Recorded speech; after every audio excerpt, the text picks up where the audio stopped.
저는 모자라고 부족한 점이 참 많이 있지만은 그 중에서도 손으로 하는 모든 일에 은사가 없습니다. 제가 쓴 글씨를 제가 못 읽을 때가 종종 있습니다. 그림을 잘못 그린다고 손주에게 지금도 꾸중을 듣습니다. 그저께는 오랫동안 줄 긋는 것부터 가르쳤더니 할아버지 그림 실력이 꽤나 늘었다고 세우미에게 칭찬을 들었습니다. 얼마나 기분이 좋던지요.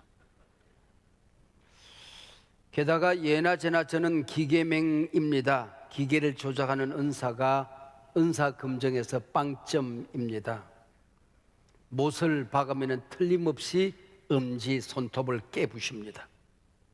심지어 자동차 운전대 잡는 게 무서워 운전면허증을 못 타고 수년 동안 아내가 운전해 주는 자동차를 타고 다녔습니다. 어느 날 자동차 운전도 못하고는 살 수 없는 세상임을 깨닫고 지난번 섬기던 교회 부목사님께 이건 핸들입니다. 이건 브레이크입니다. 이건 악셀레이터입니다. 시동은 이렇게 겁니다. 1단, 2단은 이렇게 바꿀 수가 있습니다. 딱 이것만 배웠습니다. 면허증 없이 핸들을 잡아서는 안 된다는 법도 모르고 혼자 연습을 하면 되는 줄로 알았습니다. 마침 아무도 없는 시간이었습니다. 교회 성합차에 앉아 시동을 걸었죠. 부르릉 시동이 걸립니다. 얼마나 신기했던지요. 일단 놓고 악셀레이터를 밟으니 차가 움직입니다. 이야, 신통하기 짝이 없었습니다. 담대하게 밖으로 차를 몰고 나갔습니다. 자신감이 생겼습니다. 2단, 3단 차가 달려줍니다. 앞불사. 갑자기 먹구름이 몰려드니 폭우가 쏟아지기 시작했습니다. 근데 창문을 어떻게 닦는지를 안 배웠습니다. 온 천지가 깜깜해지고 백지장이 된 멘붕머리로 교회 앞까지 어렵사리 돌아왔습니다. 교회 문에 들어서야 되는데 그 교회는 옆에 벽돌 벽이 이렇게 기둥이 세워져 있었습니다. 들어서는데 자동차 옆구리가 벽돌 콘크리트 벽에 딱 걸렸습니다. 걸렸는데 이걸 어떻게 빼야 되는지를 알 길이 없는 겁니다. 에라 모르겠다. 부르릉 밟았지요. 천지가 깨지는 소리를 하면서 자동차 한쪽 면이 왕창 나갔습니다. 허둥지둥 부목사님을 불러서 수리센터로 달려가니 당시 한 달 생활비를 다 주고 감쪽같이 고쳐 제자리에 세워두었습니다. 장로님께 또 제 집사람에게 비밀로 하기로 손가락을 딱 걸었습니다. 그 이후 어떻게 수습을 했는지는 지금까지도 비밀입니다. 여러분들에게도 비밀입니다. 36년 전 일이었습니다. 그때를 생각하면 지금도 눈앞이 깜깜해지고 다리가 후들거립니다. 사랑하는 여러분, 자동차 운전면허증 하나 없는데 이렇게 당황스럽고 혼란스러웠습니다. 하물며 내 인생이라는 자동차에 운전면허가 없고 이 자동차에 운행자가 없다고 한다면 인생살이가 어떻게 될까요? 많은 사람들이 내 인생의 운행자가 누군지도 모르고 살아갑니다. 너도 나도 인생은 초행길입니다. 인생은 일생 꼭 한 번 살고 가는 것입니다. 시행착오도 연습도 없는 겁니다. 면허증도 없이 자기가 인생 핸들을 잡고 달려갑니다. 나아가서 크고 신비한 우주에 운행자가 없다면 우주촌이 어찌 될까요? 여러분은 이 우주의 운행자, 내 인생의 운행자를 아십니까? 그 운행자를 만나셨습니까? 그분에게 내 인생의 핸들을 어떻게 맡겨드리는지 그 법을 아십니까? 내 인생의 핸들을 그분에게 맡기고 살아가십니까? 성령님이 누구신가? 그 세 번째 시간 오늘 운행하시는 성령님입니다. 성경을 펼치자마자 성경은 우리 성령님을 운행자로 소개합니다. 창세기 1장 2절입니다. 하나님의 영은 수면에 운행하시니라입니다. 성경은 첫 권 첫 장 첫 절에서 신구약 성경의 대전제를 선포합니다. 창세기 1장 1절 태초에 하나님이 천지를 창조하시니라. 아무런 설명이 없이 그냥 선언입니다. 왜요? 하나님은 설명의 대상이 아니라 믿음의 대상이기 때문입니다. 하나님은 연구의 대상이 아니라 믿음의 대상이란 말입니다. 창세기 1장 1절 태초에 하나님이 천지를 창조하시니라, 이 말씀을 믿으면 이 성경 말씀이 내게 주시는 말씀이 됩니다. 이 성경 말씀이 내게 주시는 약속이 되는 겁니다. 이 성경에서 소개하는 하나님이 나의 하나님이 되는 것입니다. 그러나 이 말씀이 믿어지지 아니하면 이 성경과 나는 아무런 상관이 없는 것입니다. 성경의 그 수많은 축복과 약속이 나와 관계가 없는 말씀이 되는 것입니다. 이 성경이 소개하는 하나님과 나와도 아무런 관계가 없어지는 것입니다. 그때부터 성경은 침묵하기 시작하는 겁니다. 이 대선언의 주어는 하나님입니다. 여기 하나님은 히브리 원어로 엘로힘, 복수로 되어져 있습니다. 단수 엘로하하에서 복수 임이 붙습니다. 그래서 복수형이 되었습니다. 히브리 문법에서 이 엘로힘은 장음 복수형이라 그렇게 가르칩니다. 하나님의 존재 양식이 너무나도 커서, 너무나도 어마어마해서 beyond the description, 필설로 표현할 길이 없습니다. 언어로 표현할 길이 없습니다. 문자에 담을 수가 없습니다. 그래서 하나님을 복수로 기록한다는 것입니다. 또 어떤 신학자들은 신구약에서 앞으로 설명하게 될 삼일체 하나님을 의미한다고 설명합니다. 그건 재밌는 게 있어요. 엘로힘이 복수라면은 단수 동사, 복수 동사가 분명한 이 문법에서 복수로 나타나야 되지 않습니까? 근데 엘로힘이 복수인데 동사는 창조하시니라는 단수로 받는단 말이에요. 논리적인 모순이 신비 속에 담겨 있는 것입니다. 너희는 모든 족속에게 아버지와 아들과 성령의 이름으로 세례를 주라 그랬을 때에 아버지, 아들, 성령 그러면 복수 아닙니까? 그럼 이름이 복수가 되어야 되는데 단수로 되어 있는 것입니다. 이거는 문법적인 신비입니다. 일종의 모순이지요. 문법적인 모순, 이성적인 모순, 합리적인 모순이지만은 여기에 진리가 있고 진실이 있고 실제가 있는 겁니다. 창세기 1장 1절에 엘로힘이 기록되고 바로 그 다음 절 2절에서는 세 분 하나님, 성부, 성자, 성령 가운데 하나님의 영이 독립되어 나옵니다. 성령님 한 분이 창조주로 등장합니다. 땅이 혼돈하고 공허하며 흑암이 깊음 위에 있고 하나님의 영은 수면에 운행하시니라. 운행하시는 성령님입니다. 천지가 한 대 자동차라고 한다면은 이 자동차를 운행하고 운전하는 분이 성령님이라는 거지요. 나를 만든 내 인생이 한 대 자동차라면은 내 인생의 핸들을 운행하시는 분이 성령님이시라는 겁니다. 여기 서면에 운행하신다는 말씀은 히브리 문법에서 대단히 또 재미있는 표현입니다. 한 마리 암탉이 계란을 품고 그걸 굴린다는 것입니다. 운행한다, 굴린다는 거예요. 거기서 일정 시간이 지나고 나면은 삐약삐약삐약삐약 병아리가 살아서 나옵니다. 이걸 서면에 운행한다 그렇게 이름하고 있어요. 하나님의 영이 하늘과 땅 그리고 물로 구성된 지구촌 나가서 우주를 품고 굴릴 때에 하늘의 해와 달과 별과 은하계의 우주가 만들어지는 것입니다.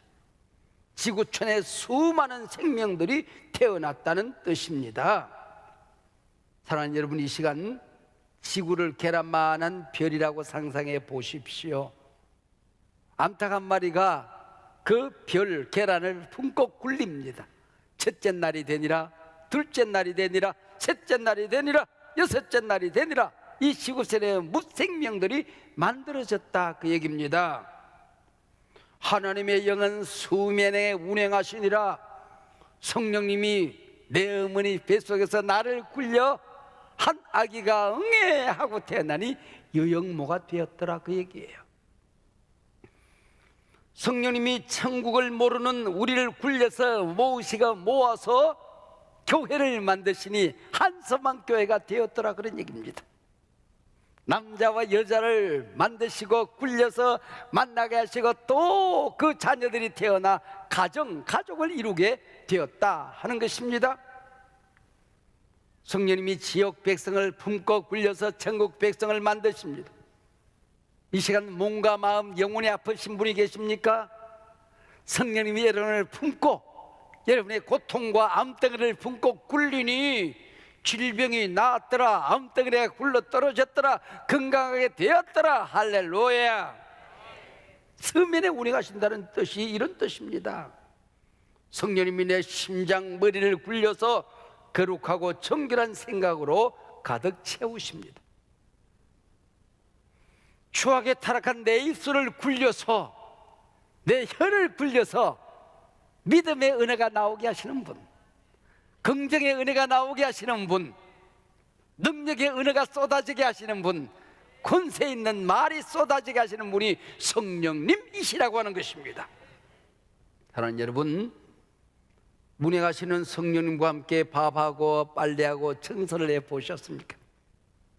저는 한섬한교회 개척 초기 예배당 바닥을 닦다가 그 예배당에 운행하시는 성령님을 만났습니다. 앞으로 오고 오는 한섬한교회 성도님들을 치유하고 회복하는 성령님을 만났습니다. 나도 모르게 통곡이 터져서 울고 또 울었습니다. 여러분은 비행기를 운행하시는 성령님을 만나 보셨습니까? 21세기에 되면 세계 교회가 어떤 교회일까? 하나님이 쓰시는 목사는 어떤 목사일까? 하나님이 역사하는 교회는 어떤 교회일까를 돌아보고 마지막 돌아오는 비행기 안에서 운행하시는 성령님을 만났습니다. 성령 충만을 경험했습니다. 울고 울면서 성령님에게 고백했습니다. 제가 성령님을 사랑하겠습니다. 제가 성령님을 갈망합니다. 성령님이 남은 내 생애를 어떻게 쓰시든지, 우리 교회를 어떻게 쓰시든지 제가 성령님을 제한하지 않겠습니다. 성령님만이 우리 교회의 주인이 되십니다. 성령님만이 내 인생의 주인이 되십니다. 오늘 불러도 아멘이요. 제한이 없이 부족한 종을 사용하도록 마음껏 올려드립니다. 주여 쓰시옵소서. 비행기 안에서 성령님을 경험했습니다. 저는 한국교회 리더십을 발휘하는 자리에서 한국교회 주인이, 교회 주인이, 내 인생의 주인이 성령님 것을 깨닫고 그분을 만났습니다. 운행하시는 성령님을 경험했습니다. 그래서 꺾이지 않은 사명자로 살 수가 있었습니다. 할렐루야. 성령님이 운행하시며 천지를 창조하던 상황을 성경은 땅이 혼돈하고 공허하며 흑암이 깊음 위에 있었다고 기록을 합니다. 물론 이 말씀은 빛이 있기 전 땅의 모습을 표현한 말이죠. 그러나 혼돈, 공허, 흑암은 성령님이 운행하지 않으시는 세상의 모습, 인생의 모습을 의미하고 있습니다. 혼돈은 원문의 토후, 틀이 없다는 겁니다. 공허는 원문의 보후, 주인이 없다는 것이지요.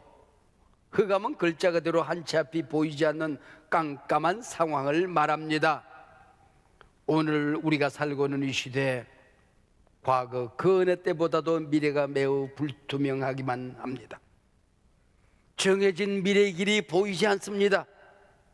주인 없는 세상이 되어버렸습니다. 어디로 가야 할지 길이 보이지 않는 흑암의 세상이 되었습니다. 오늘 우리 시대의 가장 큰 혼돈은 기후위기입니다. 겨울이 지나고 봄이 되면 차례대로 꽃들이 피어납니다. 맨 먼저 피는 꽃은 매화입니다. 그 뒤를 따라 산수유, 목련, 개나리, 진달래, 벚꽃, 그리고 유채꽃 순으로 피지요. 근데 요즘은 꽃 피는 순서가 틀이 없어졌어요. 질서가 없어졌어요. 다 무너졌습니다. 탄소 중립 나부터 실천 정신을 잃어버리면 지구촌은 환경 대재앙을 곧 맞게 됩니다. 골든타임이 몇 년 남지 않았습니다. 우리나라가 온난화하더니 금년에는 갑자기 열대화 하는 소리를 자꾸 듣게 됩니다. 지금 세상은 공허한 이념 갈등 사회로 치닫고 있습니다. 지구촌 이념 갈등이 혼돈과 흑암 속으로 빠져들고 있습니다. 유럽연합 EU와 나토가 러시아와 균형을 이룹니다.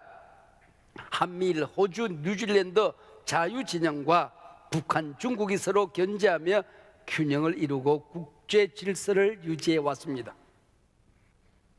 근데 어느 날부터 군비 경쟁, 핵 확산으로 접어들고 있습니다.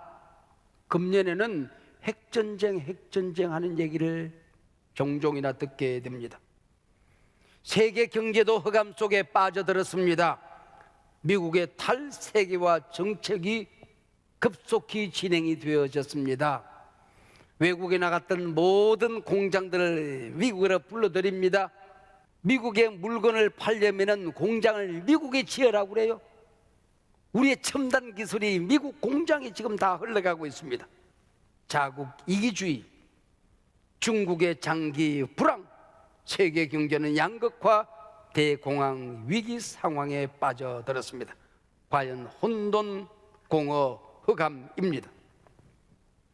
이뿐 아니라 영적인 생태계, 종교 상황, 사람들의 마음과 심성이 황폐화되어지고 있습니다. 혼돈, 공허, 흑암입니다. 이런 문명사적 대위기 시대 한국교회는 어떻습니까? 지난 주간에 발견된 한국교회 트렌드 2024라는 책에 의하면 2024년 내년 키워드는 뒷문 늑대 앞문 호랑이입니다. 후문지랑 전문지효입니다. 어제 몰아닥친 늑대 위기를 스습하기도 전에 내일의 위기 호랑이가 무섭게 덤벼드는 세상, 무섭게 덤벼드는 교회 상황이 되었다, 그런 뜻입니다. 오늘의 지구촌 위기, 국제 정치 경제, 영적 생태계, 한국교회 위기는 예측이나 예견이 아니라 정해진 길을 한 걸음 한 걸음 걸어갈 뿐이라는 겁니다. 길은 하나밖에 없습니다. 하나님이 도와주시는 길밖에 없습니다. 하나님이 역사하는 길밖에 없습니다. 역사의 주권을, 한국교회의 주권을 성령님에게 다시 돌려드리는 길밖에 없는 것입니다. 하나님을 갈망합니다. 주의 임재를 갈망합니다. 이 길밖에 없다는 것입니다. 1인 가구 33% 시대 사람들은 외롭답니다. 교회는 어떨까요? 교회 다니는 성도님들은 괜찮을까요? 퍼센테이지가 낮기는 하지만은 예외는 아닙니다. 외로운 크리스찬입니다.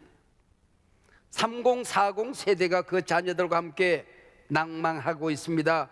영적으로 무너지고 있습니다. 이게 다음 세대의 위기입니다. 한국교회 지도자들, 저 같은 교회 리더십들이 바른 길을 가지 않으면은, 정도를 가지 않으면은, 진리 위에 굳건히 서 있지 않으면 한국교회는 썩은 기둥처럼 무너져 갈 수 있다는 겁니다. 화 있을 진저 서기관과 바리새인들아, 도끼가 나무 뿔에 놓였는지라 회개하고 성령으로 충만함을 받을지어다. 우리 부목사님들, 다음 세대 목사님들이 절망에 빠져들고 있습니다. 무너지고 있습니다. 우리 목사님들, 다음 세대 젊은 목사님들, 굶어 죽어도 우리는 주의 종입니다. 소명자의 길을 당당히 가시면은 우리 앞길을 하나님이 책임지시고 인도하십니다. 부흥의 세대, 한국계 60대 70대 시니어들이여, 다시 일어나 하나님의 임재를 갈망하십시오. 다시 한국교회를 지켜야 할 사람들이 여러분입니다. 여러분은 물러가는 세대가 아니라 다시 부흥의 주역으로 벌떡 일어서야 할 세대임을 잊지 마시기를 바랍니다. 젊은이들이여, 일찍 일어나는 새가 먹이를 많이 먹는 세상은 아닌 것 같습니다. 성령님이 임하시면 비전이 임합니다. 젊은이는 환상을 보게 될 것이요, 이 시대는 젊은이들이 성령의 눈으로, 희망의 눈으로 멀리 보는 한 마리 새로 세상을 정복해야 될 때입니다. 곤충의 눈으로 세상을 입체적으로 종합적으로 보는 눈이 필요합니다. 물고기의 눈으로 세상의 흐름을 읽어내야 합니다. 성령의 시각으로, 독수리의 눈으로 절망하지 말고 눈은 감지 말고 앞을 똑바로 보고 달려나가십시오. 미래는 하나님이 여러분과 함께 할 것입니다. 나라들이 혼돈 속에 빠지고 교회 앞길이 보이지 않을 때에, 혼돈과 공허 그리고 흑암이 깊어져 갈 때, 그때는 성령님이 임하실 때입니다. 모든 인간이 막다른 골목의 한계점에 도달할 때에, 그때는 전능한 성령님이 임재하셔서 역사를 주관하실 때입니다. 그분께 맡겨드려야 될 때입니다. 성령님이 임재하셔 친히 운행하시는 이 길 외에 다른 길은 없습니다. 사도행전 2장은 성령님이 임하시어 초대교회를 운행하실 때 교회에 어떤 역사가 일어났는가를 보여줍니다. 한마디로 우리가 그토록 보고 싶었던 주님의 심장 속에 있는 바로 그 교회의 아우라가 나타나는 것입니다. 사도행전 2장 초대교회의 아우라는 성령의 공동체였습니다. 로마도, 당시 유대교도, 백성들도 초대교회를 우습게 여겼습니다. 그러나 거기 성령님이 강림하시어 교회의 아우라를 보여줍니다. 교회의 아우라를 본 사람들은 교회를 두려워했다고 말합니다. 성령의 공동체, 바로 그 교회입니다. 바로 그 예배, 바로 그 소그룹 가정교회의 목장, 그리고 거기서 일어나는 교제의 TH 정관사 더가 붙어 있습니다. 성령님과 함께하는 그 교제, 성도님들이 살아 역사하는 그 교제 말입니다. 거기서 일하는 기도에 TH 정관사가 붙어 있습니다. 성령과 함께 드리는 그 뜨거운 기도, 그 기도가 초대교회에 있었다라고 기록을 하고 있습니다. 한국교회가 사는 길이 여기에 있습니다. 교회가 교회되는 길이 여기에 있습니다. 교회들마다 새 힘을 얻는 길이 여기에 있습니다. 일평생 조국 독립만을 꿈꾸던 김구 선생은 하나님께서 제게 찾아와, 구야, 너의 첫 번째 소원이 무엇이냐 물으시면은 나는 자신 있게 말씀드릴 수 있다. 조국의 독립입니다. 구야, 두 번째 너의 소원은 무엇이냐 물으신다면은 나는 더 큰 소리로 대답할 것이다. 독립입니다. 구야, 너의 마지막 소원이 무엇이냐 물으신다고 한다면은 나는 더욱 하나님을 향하여 큰 소리로 외칠 것입니다.